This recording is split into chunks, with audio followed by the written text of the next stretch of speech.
At this year's Sundance Film Festival, it was Honeyland, a documentary about a beekeeper, which generated the most buzz. It took home 3 awards, more than any other filming competition, and it's North Macedonia's official submission in this year's Oscar race for Best Documentary Feature. Honeyland is an intimate window into the life of Hatija, a middle-aged woman who ekes out a meager existence within a remote region of Macedonia by raising bees and selling honey. As per tradition, when her migratory tribe moved on, Hatija stayed behind to care for her non-ambulatory 85-year-old mother. Other than a dog and a few cats, they live in complete solitude within a small adobe home far removed from civilization. A utilitarian white plastic bucket stands out as one of their few possessions. The first of many stunning images is of Hatija visiting a beehive precariously located on the edge of a precipice, the perfect metaphor for her life.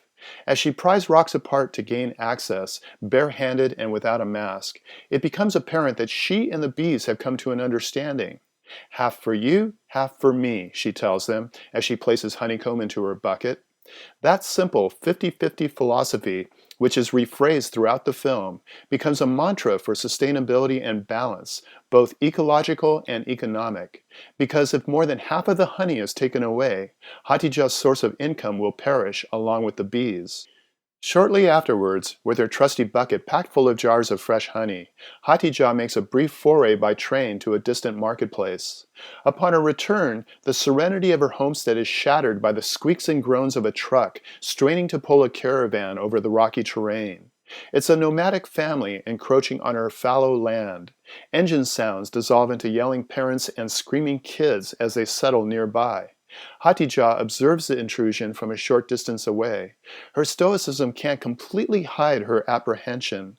How will her uninvited neighbors affect her life? Her bees? Now begins the actual story. It's about the problems facing our world in microcosm.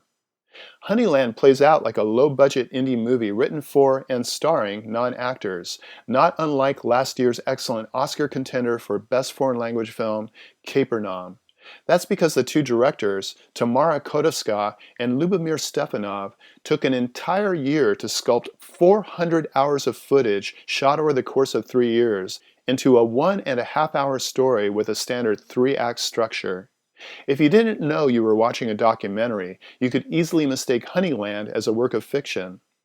Much of the film could function just fine without its subtitles, such is the strength of the purposeful editing and beautiful cinematography. A particular note is the way Hatija is photographed. Irvin Kershner once said, "There's nothing more interesting than the landscape of the human face." Hatija's could be Exhibit A. There's a poignant beauty in the way that every weathered line and crooked tooth gives testimony to the hardships of her life.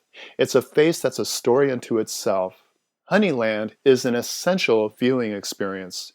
It gives us a privileged look into the life of someone we will never meet, it transports us to a place we will never visit, and it's the distillation of the environmental and social problems that we must somehow solve if humanity is to survive. For Kioskides Film Gang, this is Paul Koneski.